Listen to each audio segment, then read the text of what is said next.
नमस्कार, स्वागत है आपका भीम न्यूज़ इंडिया में। आप देख रहे हैं भीम न्यूज़ इंडिया। यह जो उद्बोधन है प्रवीण कुमार आर्टिकल 19 के पत्रकार हैं, इनके द्वारा एक सभा में दिया गया होगा। मैंने कहा देखिए क्या अगर कहना वन है नेशन इनका। वन इलेक्शन छोड़ दीजिए, जाति जनगणना अगर हो जाएगी, और मैं आगाह करना चाहता हूं कि इस बात को जरा ध्यान से सुनिएगा कि अगर जाति जनगणना करा देंगे तो इनको क्या क्या देना पड़ेगा। इनको नौकरी देनी पड़ेगी, इनको रोजगार देना पड़ेगा, इनको हिस्सेदारी देनी पड़ेगी, और इन सबसे ज्यादा समानता का अधिकार देना पड़ेगा। और ये कुछ भी हो जाए, आदमी और आदमी को बराबर मानने को तैयार नहीं है। इनको सबसे ज्यादा डर लगता है आदमी और आदमी के बराबर हो जाने से। इनका पूरा धंधा आदमी और आदमी के बीच की दूरी पर चलता है। तो ये धंधेबाज लोग, नफरत के धंधेबाज हमको बताते हैं लोकतंत्र क्या है, लोकशाही क्या है, डेमोक्रेसी क्या है, डाइवर्सिटी क्या है। ये तो हम जानते हैं। और अगली बात जो मैं कहने जा रहा हूं वो जरा ध्यान से सुनिएगा, क्योंकि एक ऐसी बात है जो पीढ़ियों के मुस्तकबिल से जुड़ा हुआ है। और आप अगर वहां से आगे निकल गए हैं तो आपकी आने वाली नस्लें ये नुकसान झेलेंगी। और वो डर है शिक्षा को खत्म किए जाने का। इस मुल्क में पूरी तैयारी हो चुकी है कि दलितों को, पिछड़ों को, आदिवासियों को, यहां तक कि गरीब सवर्णों को पढ़ने नहीं देना है। क्योंकि जो आदमी पढ़ लिख जाएगा, जो लड़की पढ़ लिख जाएगी, वो आपके लिए लाठी उठाने से इनकार कर देगा। तो इस देश में ड्राइवरों की, दरबानों की, जूठे बर्तन धुलने वालों की कमी ना हो जाए, इसलिए पिछले दरवाजे से शिक्षा का निजीकरण किया जा रहा है। आपको लगता होगा कि इसमें आपका फायदा है, लेकिन मैं बताता हूं, और मैं अपने तजुर्बे से बताता हूं, मेरे अपने पूरे जीवन में छठी क्लास से लेकर और पीएचडी तक एक भी रुपया मैंने प्राइवेट संस्थान को नहीं दिया। एक रुपया नहीं। मैंने किसी प्राइवेट स्कूल से पढ़ाई नहीं की, किसी प्राइवेट कॉलेज, किसी प्राइवेट यूनिवर्सिटी, कहीं से कोई ट्यूशन, कोई कोचिंग, कुछ भी नहीं किया। क्यों? क्योंकि मेरे पिता की हैसियत नहीं थी। फिर भी मैं यहां तक पहुंचा तो क्या मुझे किसी सरकार ने पहुंचाया? क्या मुझे किसी पूंजीपति ने पहुंचाया? नहीं। मुझे और मेरी तरह के तमाम लोगों को, करोड़ों करोड़ लोगों को यहां तक इस देश के संविधान ने पहुंचाया।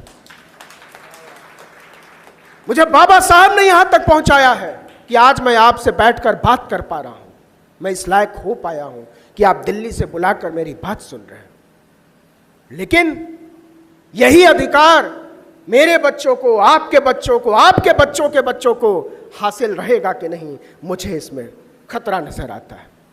जरा सोचिएगा कि इस देश में 479 राज्यों के विश्वविद्यालय हैं, अलग अलग राज्यों के, जिनको हम स्टेट यूनिवर्सिटी कहते हैं। 56 सेंट्रल यूनिवर्सिटी हैं। लेकिन प्राइवेट यूनिवर्सिटी जानते हैं कितने हैं? 455। 124 डीम्ड यूनिवर्सिटी इसमें से अलग है, उसमें से आधा प्राइवेट। मतलब 500 से ज्यादा यूनिवर्सिटीज इस देश में प्राइवेट खोल दिए गए, जहां कोई पूछने वाला नहीं है कि फीस कितनी लेते हो और रिजर्वेशन देते हो कि नहीं। और पता है 1995 में इस देश में केवल एक प्राइवेट यूनिवर्सिटी थी। एक से 500% हो गई प्राइवेट यूनिवर्सिटी, और सरकारी यूनिवर्सिटी पहुंची 479 पर 250 से। ये इस देश का भविष्य है। और ये जो सरकारी यूनिवर्सिटी है, जो 58% है, उसमें 73% बच्चे पढ़ते हैं, और जो 23-24% बचता है उसमें 42% बच्चे पढ़ते हैं। आपको पता है ये नुकसान किसका है? आप नजर उठाकर देखिए कि जो MBA की पढ़ाई हो रही है, जो इंजीनियरिंग की पढ़ाई हो रही है, जो टेक्निकल एजुकेशन हो रहा है, वो सब के सब प्राइवेट यूनिवर्सिटीज पढ़ा रही हैं। और प्राइवेट यूनिवर्सिटीज क्यों पढ़ा रही हैं? क्योंकि इस देश के दलितों, पिछड़ों, आदिवासियों, पसमानदा के बच्चे इंजीनियर ना बन सके, क्योंकि इस देश के गरीब लोगों के बच्चे डॉक्टर ना बन सके, क्योंकि इस देश के पिछड़े, दलितों, आदिवासियों के बच्चे मैनेजर ना बन सके, बड़े अधिकारी ना बन सके। इसलिए उनको एजुकेशन के सिस्टम से ही बाहर कर दो। तो अगर हम बचाना चाहते हैं अपने भविष्य को, अगर हम बचाना चाहते हैं संविधान को, अगर हम बचाना चाहते हैं लोकतंत्र को, तो इसका सबसे आसान और सरल रास्ता है कि अपनी शिक्षा को बचाओ, अपनी शिक्षा को बचाओ। अगर आने वाली नस्लें तुमसे सवाल कर देंगी कि जब इस देश के विश्वविद्यालयों को निजी हाथों में सौंपा जा रहा था, जब इस देश के अस्पतालों को निजी अस्पताल हाथों में सौंपा जा रहा था, जब इस देश की पूरी व्यवस्था को नीलाम किया जा रहा था, तब आप क्या कह रहे थे? अगर आपने लड़ाई लड़ी है तो आप कहेंगे कि हम नागपुर के किसी हॉल में बैठकर इसका विरोध कर रहे थे, और नहीं तो हमारी और आपकी नजरें अपने बच्चों के सामने झुकी हुई होंगी। उस रोज की तैयारी कीजिए। और यह बात बहुत बड़ी है कि अगर हम और आप एजुकेशन के सिस्टम से बाहर कर दिए गए तो हमको किसी जानवर के नाम पर, किसी मंदिर के नाम पर, किसी मस्जिद के नाम पर, किसी गुरुद्वारे के नाम पर, किसी गिरजाघर के नाम पर हमारे बच्चों के हाथों में तलवारें और लाठियां थमा दी जाएंगी, क्योंकि वो ऐसे बेरोजगारों की खोज में। एक बड़ा बुनियादी सवाल आपसे पूछता हूं। जो लोग कहते हैं कि पिछले 1500 साल का हिसाब लेना है, जो लोग कहते हैं कि हर मस्जिद को खोद डालो, जो लोग कहते हैं कि हर इबादतगाह को खोद डालो, मैं कहता हूं खोदना तो जरा और गहरा खोदना, पता चला वहां से बुद्ध के अवशेष निकल रहे हैं। लेकिन वो गहराई में खोदने से डरते हैं, वो ज्यादा गहराई में जाने से डरते हैं, क्योंकि उनको अंत में हमारे और आपके बच्चों के हाथों में तलवारें और लाठियां थमानी। जरा हिसाब देखिए साहब, इस देश के कृषि मंत्री शिवराज सिंह चौहान का बेटा कार्तिकेय पेंसिल्वानिया यूनिवर्सिटी USA से कानून की पढ़ाई करके आता है। राजनाथ सिंह का बेटा लीड्स यूनिवर्सिटी यूनाइटेड किंगडम से पढ़ाई करता है। पीयूष गोयल का बेटा हार्वर्ड यूनिवर्सिटी से पढ़ाई करता है। रविशंकर प्रसाद का बेटा कॉर्नेल यूनिवर्सिटी से पढ़ाई करता है। निर्मला सीतारमण की बेटी अमेरिका की यूनिवर्सिटी से पढ़ाई करती है। प्रकाश जावड़ेकर का बेटा बॉस्टन यूनिवर्सिटी से, एस जयशंकर का बेटा जॉर्जटाउन यूनिवर्सिटी अमेरिका से, ज्योतिरादित्य सिंधिया का बेटा येल यूनिवर्सिटी से, हरदीप सिंह पुरी की बेटी वार्विक यूनिवर्सिटी से, गजेंद्र सिंह शेखावत की बेटी ऑक्सफोर्ड यूनिवर्सिटी से BA करती है। और हमको और आपको बताया जा रहा है कि हाथों में लाठियां उठाओ, एक काम को खत्म कर दो, वरना तुम लोग खत्म हो जाओगे। अरे गद्दारों, इस मुल्क को समझाओ कि अपने एजुकेशनल संस्थानों को बचाओ, नहीं तो इस देश का लोकतंत्र खत्म हो जाएगा। तो हम तो लोकतंत्र को बचाएंगे, हम तो अपने एजुकेशन सिस्टम को बचाएंगे। और एक चीज जो बड़े अदब से कहना चाहता हूं कि ये जो लोग अमेरिका और इंग्लैंड से पढ़ाई करके आए हैं, वो क्या करते हैं? यही लोग हमारे बच्चों को कहते हैं कि तुमको पढ़ने की जरूरत नहीं है, तुमको वेद विद्यालयों में जाने की जरूरत है, तुमको धोती पहनने की जरूरत है, तुमको टीका लगाकर किसी मंदिर का घंटा बजाने की जरूरत है, वरना इस देश में तुम जी नहीं पाओगे। तो हमारे बाल बच्चों को भिखारी बना देने की ये जो राजनीति है, इसको समझने की जरूरत है। एक सवाल पूछता हूं आपसे, और जरा ध्यान दीजिएगा। आप खुशकिस्मत हैं, आपके यहां कांवड़ यात्रा नहीं निकलती है। हमारे यहां जब कांवड़ यात्रा निकलती है तो लोग भयभीत हो जाते हैं। यह अजीब धर्म का फलसफा चला है कि लोगों को डराने वाली चीज को वो धर्म कहते हैं। लेकिन एक बात बताइए, ये जो कांवड़ यात्राओं पर हेलीकॉप्टर से फूल बरसाते हैं, कभी उनको कांवड़ में शामिल होते देखा है? कभी राजनाथ सिंह के बेटे को कांवड़ ढोते हुए देखा है? कभी अमित शाह के बेटे को कांवड़ ढोते हुए देखा है, कभी नरेंद्र मोदी के बेटे को, नरेंद्र मोदी को खुद कांवड़ ढोते हुए देखा है? क्या आपने कांवड़ ढोते हुए देखा है लाल कृष्ण आडवाणी को? बाकी छोड़िए, योगी आदित्यनाथ तो संत हैं, कभी उनको कांवड़ ढोते हुए देखा है? मैं गारंटी देता हूं, मैं चुनौती देता हूं कि एक तस्वीर नरेंद्र मोदी निकाल कर दिखा दे अपनी कांवड़ ढोते हुए, एक तस्वीर दिखा दे योगी आदित्यनाथ अपनी कांवड़ ढोते हुए, मैं अपनी पूरी पत्रकारिता खत्म कर दूंगा उसी रोज।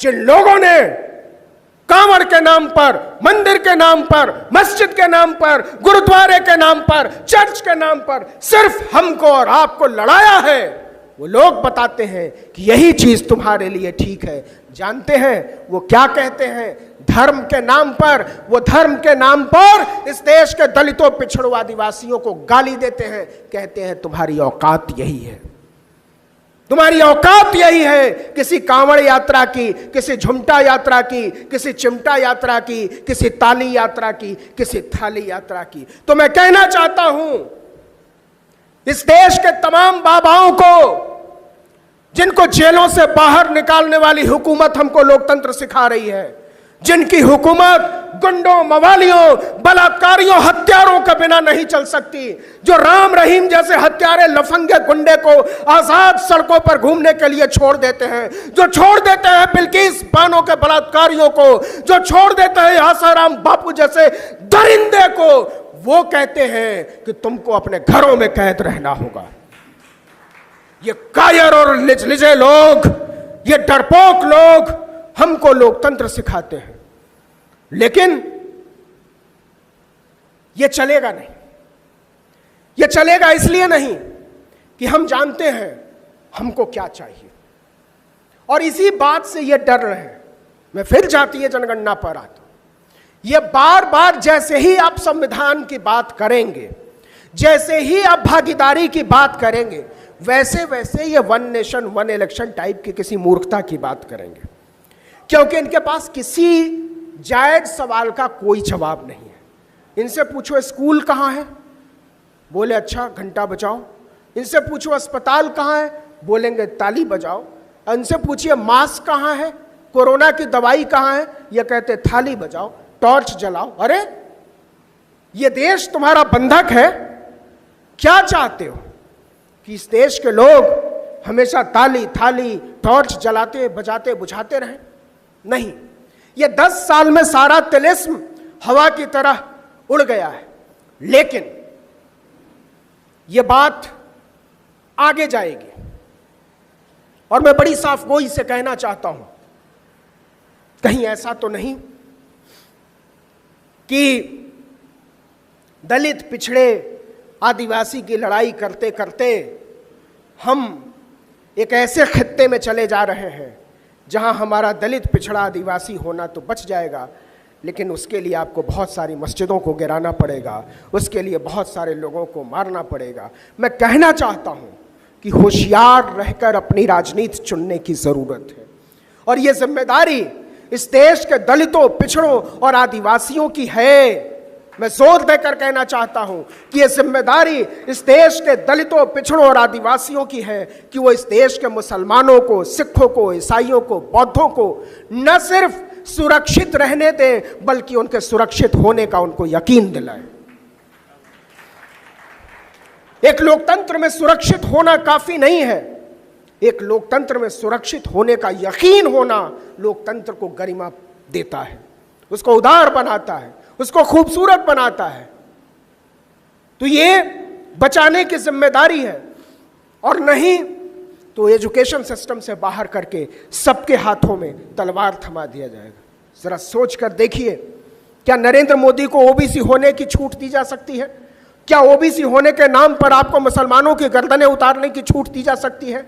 इस देश का संवैधानिक कुर्सी पर बैठा हुआ एक आदमी खुलेआम चिल्लाता है कि कटोगे तो पटोगे। इससे शर्मनाक बात क्या हो सकती है? आप जानते हैं, और सिर्फ यही बात नहीं रुकेगी। इस देश की संसद में अगस्त के महीने में यह कहा गया कि जिनकी जात का पता नहीं वो जाति जनगणना की बात करते हैं। तो आपको क्या लगता है कि जो बात मुसलमानों पर आएगी, जो बात सिखों ईसाइयों पर आएगी, उस बात से इस देश का दलित, पिछड़ा, आदिवासी अछूता रह जाएगा? संसद में चिल्लाकर कहा गया, सोचिए कि एक सांसद चिल्लाकर कहता है जब कटुए काटे जाएंगे, और दूसरा सांसद चिल्लाकर कहता है कि जिनकी जात का पता नहीं। ये दोनों बातें अलग अलग नहीं है साहब, उसी एक राजनीति का हिस्सा है। इस राजनीति को पहचानो, इस राजनीति को समझो और तय करो कि आपको क्या चुनना है। गले मिलने की राजनीति है एक तरफ, दूसरी तरफ गले उतारने की राजनीति है। आपको रास्ता तय करना पड़ेगा, तीसरा कोई रास्ता नहीं है। गले मिलने की राजनीति और गले उतारने की राजनीति में हमारा रास्ता क्या हो, हमारी आने वाली नस्लों का रास्ता क्या हो, यह तय तो करना पड़ेगा। और नहीं तय करोगे तो सबकी लिस्ट तैयार है। आज नहीं तो कल सबका नंबर आएगा। आज जो लोग इस बात पर चुप हैं कि यह बात मुसलमानों पर है, हम क्यों बोले, तो यहां मुझे ब्रेख्त याद आते हैं। ब्रेख्त जब नाटककार थे, कवि थे,